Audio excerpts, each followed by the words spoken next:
Kašpi, jak jsi viděl dnešní utkání s Mostem? Tak myslím si, že tam je určitě zlepšení od minulého týdne. Každopádně furt jsme dostali góla a to je ta negativní stránka, ale věříme si a hrajeme líp a líp. Co bys vypíchnul, co nejvíc pozitivního si z utkání dneska odnést?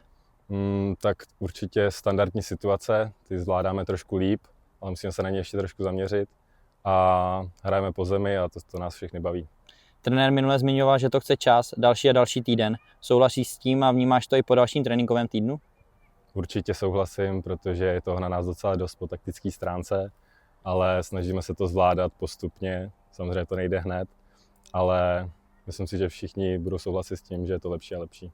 V rámci přípravy střídáš levého obránce a stopera, kde se cítíš lépe?